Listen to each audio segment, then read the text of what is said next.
Hi everyone, welcome to day 17 of our Christmas countdown. Please ignore the sleeping French bulldog in the background. I know she's very loud. So for today's video, I wanted to do a little talk because I realised that there's some things which I always mention in my readings, but perhaps I don't really go into enough detail. Sometimes I offer some guidance, but I don't really kind of share how to maybe, do that. So what I wanted to talk about today is releasing or managing expectations because I always go on about how important it is to release expectations because expectations can be our biggest disappointment. But I feel like I've never really shared why that's important or how to do that. So that's what we're going to cover in today's little talk. And I'm just going to be super honest. I'm just going to be very open, keep it quite casual. If you've got any questions, drop it in the comments. And don't like feel scared to share your thoughts as well because I love to hear other people's opinions. So, expectations, what are they? When we have hope that something is going to happen a certain way. So expectations could be like we are expecting a certain outcome, or we are expecting a certain course of events to happen, or we are expecting to get from A to B in this specific way and only that way. So you can see how expectations can become this really rigid structure which doesn't make space for flexibility, divine detours, or other people's free will. And then when we have these expectations, we can become so disheartened and disappointed when they don't happen the way that we have envisioned them to happen. So this is why it's important to release expectations, because you will be happier and you'll find that you're able to go with the flow so much easier. So when little changes or divine detours do occur, you don't feel like your world is falling apart. You feel like you can cope with the changes, and you're trusting and maybe even excited for the divine detours, because that's a place where really we all want to be. It's for me, I always affirm when things are not going to plan, I trust in divine detours, because I know that if something's not happening the way I wanted it to happen, it's because that's the way it's meant to happen. But anyway, enough about that. How can we release our expectations? Well, the first thing we need to do is we need to notice our expectations. We need to actually be consciously aware of what our expectations are.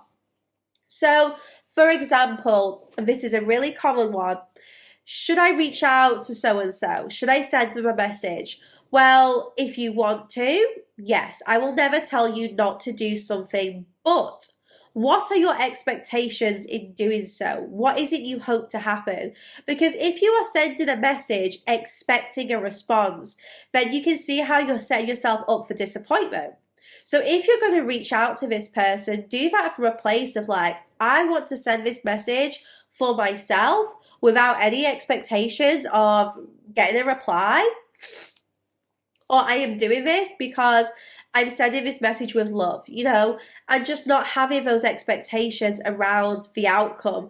Because a lot of the time you may feel like, yeah, I just want to reach out. I just want them to hear what I've got to say.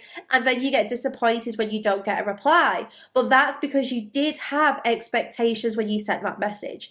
And it's difficult. It's difficult to be really honest with ourselves when that happens. So, first of all, notice what your expectations are. And then once you notice your expectations, decide, well, what here can I change and control? What is in my power? Because if I've got expectations about what I can't control, that's going to really let me down. I'm not going to be able to like handle that situation. If I can't change or control it, I shouldn't really have expectations about it. I can be hopeful. I can, basically hope for something to happen, but I shouldn't expect it to happen because other people have free will, or there's so many external factors here which could change a situation. So, something which I think some people may agree with, some people may not agree with, is hope for the best, but prepare for the worst. So, this is like, it's a difficult one for sure, But I do think it's helpful. It's definitely helped me. You know, if you're doing something, you notice you've got an expectation, you can say, okay, well, I hope that this happens, but I am going to prepare myself for the worst situation to happen. Because then you've kind of like, you've found that middle ground, you've found your balance. You know, you've set the intention, this is what I want to happen, but you're also fully prepared for there to be no response or for things not to happen in a certain way. And by being prepared, it just means that you can handle those disappointments, much better. You don't feel kind of like disheartened. Now, something to mention. When we are dealing with expectations, you want to put your expectations kind of in perspective with other people's. So remember what someone else's expectation of you, that's theirs, not yours. So it's their problem. Just like your expectation of someone else, that's yours. That's your problem, not theirs. So putting your expectations in perspective with other people's can make you see where perhaps you have some unrealistic expectations, and you can then start to check your expectations of others and notice where you have high expectations, where perhaps there's no reason to, like, it's not a positive thing. So expectations can be quite a toxic situation, really. One example here is, say you are expecting a message or a birthday gift from someone, but maybe this is like someone who you are on and off with, or someone who you've not spoke to in a while, but you're thinking, well, I bought them a birthday gift, or if it was their birthday, I would definitely reach out and wish them happy birthday. So you have that expectation of like, well, this is how this person should behave, this is what they should do. And having those expectations, it creates this cycle of blame and disappointment. And, you know, by expecting things of other people and you do start blaming them when they don't do such a thing, it kind of makes that whole situation much more toxic. So it's difficult to not have high expectations of others, especially when you're thinking, well, I would do such a thing, why won't they? And that's when it's important to remember that we are all different people. We all show love and affection in different ways. We all have different styles of communication. It's rare that you'll meet someone who is exactly the same as you, like as in like similar love languages, etc. So when it comes to managing expectations or releasing expectations, I always think it's important to remember, okay, well, each and every person is on their own unique journey, and it is not my place to judge other people. So just remembering that they may choose to do things in a different way. And for example, say you're not in a relationship with this person and you're expecting a gift, well, they may just not feel like they have to do that because you're not in a relationship. There's times where things are different. So like if you are in a relationship, you're naturally going to have expectations of your partner, and you need to notice when those expectations are unrealistic and where perhaps you just need to communicate about expectations and establish some boundaries. So depending on the situation, when it comes to other people, you either need to work on managing those expectations together or releasing them completely, because you can't change or control or kind of like influence this. So basically, like, it's your choice to live with no expectations, and if you can manage that, you will also not be disappointed. Like, expectations lead to disappointments. It is as simple as that.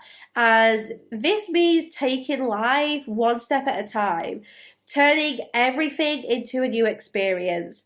So just seeing life as this journey full of twists and turns, and remembering those divine detours are blessings. Remembering that those setbacks and disappointments are actually opportunities. It's all about the narrative you tell yourself, and this is how you can start to like shift away from expectations, is by telling yourself a completely different story. So when something happens and you don't feel happy about it, be like, okay, I know that I'm going to learn from this. And you can acknowledge your expectations. You can say them out loud. You don't have to ignore them or pretend they don't exist. In fact, it's really empowering to actually say, do you know what? I am expecting this, but I know that I shouldn't. So instead, I'm going to hope for this. This is my intention, but I also know that whatever happens is the way that this is meant to happen. So you're kind of putting it out there like, yeah, I want this, but you know what? I do trust, I do have faith, and I'm going to try and let go of my expectations. And please remember, this is a process. You're not going to do this overnight. I've been practicing this for years and I am still not fully there. I still have to check myself. I still have to, think about, when I'm disappointed, okay, well, what was my expectation? Because sometimes we have expectations and we don't even realize we have them. Sometimes we may be, deep down, like, wanting something specific to happen and we just haven't really consciously thought of it. So when you do feel disappointed, you can kind of reflect on this and be like, well, what were my expectations around this? Oh shit, yeah, I did have some, but I just didn't realize it. So it's a process. Please don't think you're going to get there in a few days or weeks. It can take a long time, but once you start this journey of releasing expectations, you truly will be happier. So it's important. Remember what you can change and control. Know your limits, know your power, know what you can do to to help this situation, and know what is outside of your control. Trust in those divine detours. Trust that things are happening the way that they are meant to happen. And remember that expectations do ruin relationships and friendships, not just romantic relationships. Expectations lead to disappointments, they lead to blame, they lead to resentment and anger. So that's why it's so important. If you want a happy relationship romantically or with your friend or with family, colleagues, whatever, you've got to work on releasing those expectations, because otherwise it leads to kind of these fantasies and false hopes. And this is what can ruin your ideas of these people.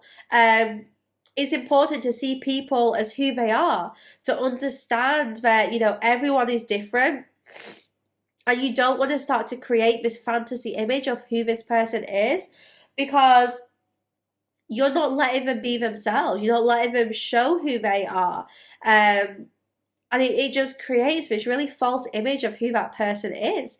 And that's what can make you feel really, disappointed and, upset basically when this person shows their true self, but that true self doesn't align with the expectations you have for them.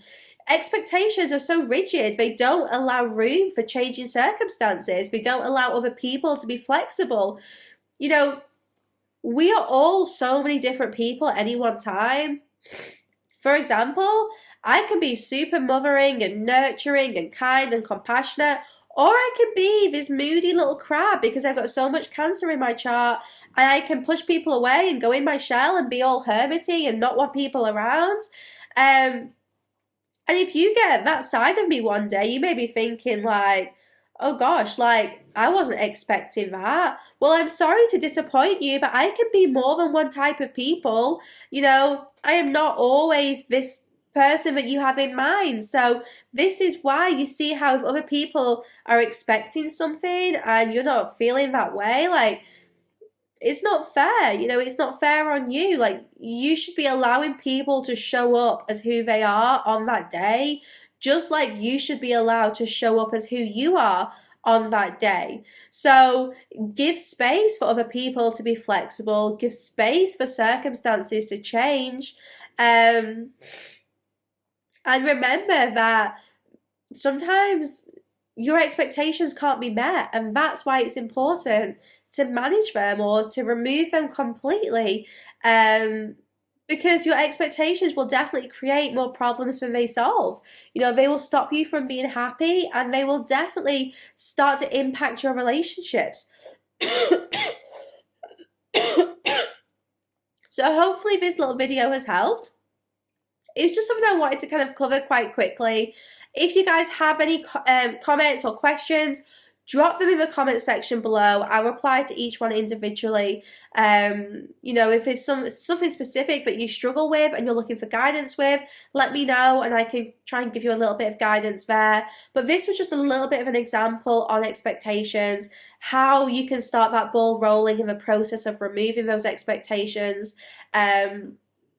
And, you know, hopefully that as you start that journey, you'll find your own ways to do that, and you'll realize just how much happier you are and how much your relationships start to blossom as a result of this as well. So thank you for joining me for day 17 of our Christmas countdown. I feel so blessed to have you all watching these videos with me. Thank you, and I will see you back here tomorrow for our next surprise Christmas countdown video. I'm not sure what it is going to be yet, but it's going to be exciting.